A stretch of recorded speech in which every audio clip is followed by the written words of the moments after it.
हमारे नए गली न्यूज़ इंडिया चैनल को सब्सक्राइब करें और बेल आइकन दबाना ना भूलें। सन्मान्य सदस्य मंगल प्रभात लोढ़ा। धन्यवाद अध्यक्ष महोदय। मैं पुरवणी मांगों के भाग क्रमांक 17 गृह विभाग पर बोलने के लिए खड़ा हूँ। माननीय अध्यक्ष महोदय, मुंबई के अंदर जो स्थिति है,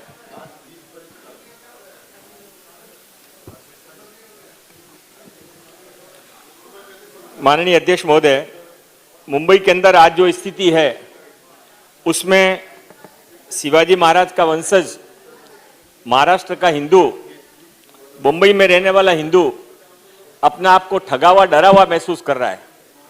माननीय अध्यक्ष महोदय, अभी कल यहाँ पर सनातन धर्म पर, सनातन संस्था के ऊपर प्रतिबंध लगाने की बात निकली।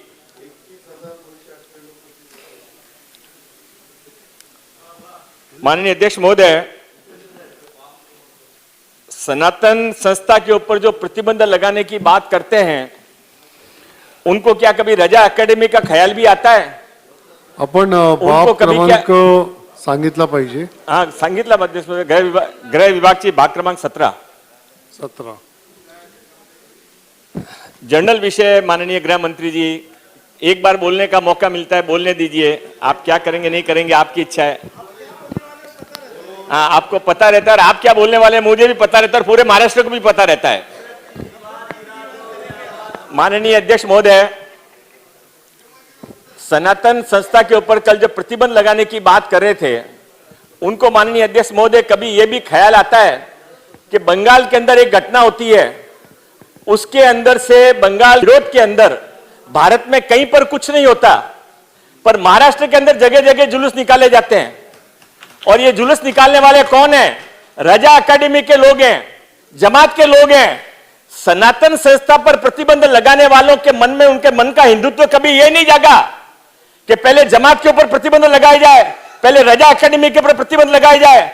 सनातन संस्था के गूगल पे मारोगे तो वहां पर आरती का चित्र आएगा, और रजा अकेडमी पर गूगल पे यदि आप सर्च करने को जाओगे तो हमारे शहीद स्तंभ को लात मारने का चित्र आएगा। माननीय अध्यक्ष महोदय, वो रजा अकेडमी के लोगों को संरक्षण देने का काम किसने किया? माननीय अध्यक्ष महोदय, जब रजा अकेडमी के ऊपर हम प्रतिबंध नहीं लगा सकते हैं, सनातन संस्था पर प्रतिबंध लगाने की बात करते हैं, तो हमें इस बात की भी शर्म आती है माननीय अध्यक्ष महोदय कि 1992 के दंगे के अंदर जिन्होंने बम विस्फोट, जिन्होंने मुंबई के 250 लोगों को चित्रों से उड़ा दिया था, उन बम विस्फोट के अपराधियों को जब फांसी की सजा माननीय सुप्रीम कोर्ट ने सुनाई, तो उस पर खुश होने की बजाय माननीय अध्यक्ष महोदय, जिन्होंने राष्ट्रपति के पास में पत्र लिखा कि बम विस्फोट के आरोपियों को, दाऊद के गुर्गों को माफ किया जाए, माननीय अध्यक्ष महोदय, उन माफी मांगने वाले जो लोग विधायक थे वो आज भी इस विधानसभा के अंदर बैठे हैं। उसमें 12 लोगों के साइन थे माननीय अध्यक्ष महोदय, जिन्होंने बम विस्फोट के अंदर मुंबई के लोगों के चित्रे उड़ाए। वो 12 लोगों के साइन करने वाले आज भी विधानसभा सदस्य बनकर यहां पर बैठे हैं। पहले उनको विधानसभा से निकालिए, उसके बाद में सनातन संस्था के बारे में बात करिए। आप पूछिए कौन है, आपको सब मालूम है। माननीय अध्यक्ष महोदय, मैं जो कुछ कह रहा हूं सोच समझ के कह रहा हूं, ऑन रिकॉर्ड है। और माननीय अध्यक्ष महोदय, मुझे संरक्षण दिया जाए। माननीय अध्यक्ष महोदय, मुझे संरक्षण दिया जाए।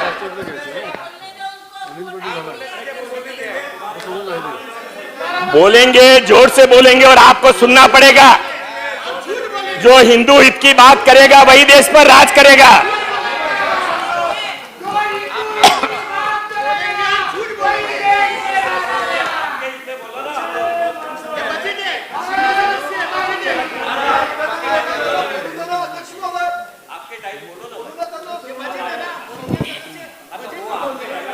मंगल प्रभात लोढ़ा जी, आप आपका बात शुरू करिए। माननीय अध्यक्ष महोदय,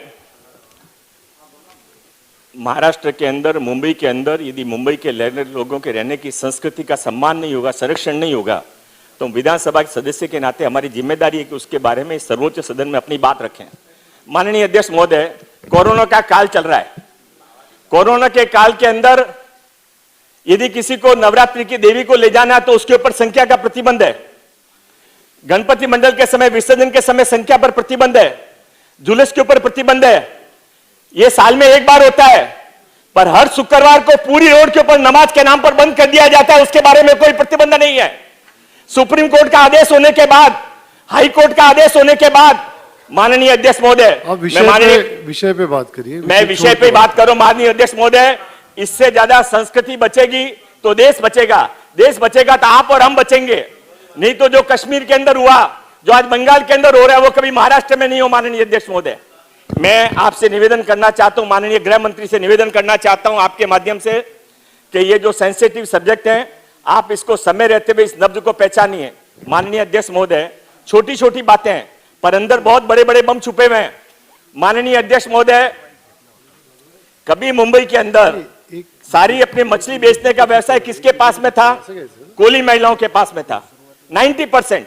आज कौन उस व्यवसाय के अंदर, क्यों सारी कोली महिलाओं को बाहर जाना पड़ गया? माननीय अध्यक्ष महोदय, मुंबई के 15 से ज्यादा बड़े बड़े व्यवसाय एक जाति विशेष के लोगों ने, धर्म विशेष के लोगों ने अपने कब्जे में कर लिए हैं। माननीय अध्यक्ष महोदय, आने वाले समय के अंदर मुंबई के अंदर संस्कृति की रक्षा कैसे हो, धर्म की रक्षा कैसे हो, इसके बारे में सरकार को विचार करना चाहिए। और माननीय अध्यक्ष महोदय, मैं दो छोटे छोटे विषय और आपके सामने रखना चाहता हूं। 2-3 दिनों से चल रहा है कि मंदिरों की वक्फ बोर्ड की जमीनें, सैकड़ों एकड़ जमीनें लोगों ने हत्या ली है। माननीय अध्यक्ष महोदय, खाली वक्फ बोर्ड की सैकड़ों एकड़ नहीं, हजारों एकड़ जमीन यहां महाराष्ट्र के अंदर हत्या ली गई है वक्फ बोर्ड की। मैं आपके माध्यम से सरकार से निवेदन करना चाहता हूं, एक कमेटी बिठाए। 10,000 एकड़ से ज्यादा जमीन वक्फ बोर्ड की लोगों ने खाली है। आप मंदिरों के अंदर चैरिटी कमिश्नर के नाम पर 50 प्रतिबंध लगाते हो। हर मंदिर को छोटी छोटी बातों के लिए साल में 5 बार जाना पड़ता है। वक्फ बोर्ड के ऊपर आपका क्या कंट्रोल है? माननीय अध्यक्ष महोदय, कई सालों तक आपके पास में वक्फ बोर्ड की कमेटी नहीं है, अध्यक्ष नहीं है।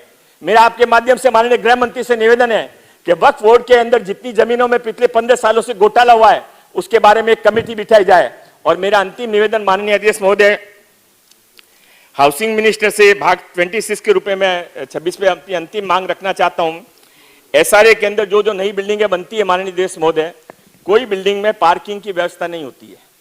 बिल्डिंगों के अंदर, एसआरए की बिल्डिंग में वैसे ही ओपन स्पेस बहुत कम होती है।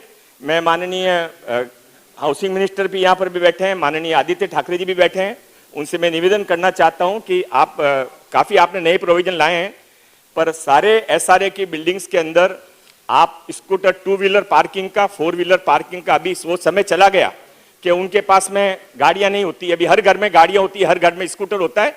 उसका आप जरूर प्रावधान करें, और जब ये प्रावधान करें तो उसके साथ में ये प्रावधान के लिए आपने हाँ भरी। और माननीय गृह मंत्री जी से निवेदन करता हूं कि मेरे पहले के किए हुए शब्दों को, पहले किए गए वाक्यों को राजनीतिक शब्द नहीं समझें। वो मन की बात है, आपके मन तक पहुंचे, ये भगवान श्री राम के चरणों में प्रार्थना। बहुत बहुत धन्यवाद।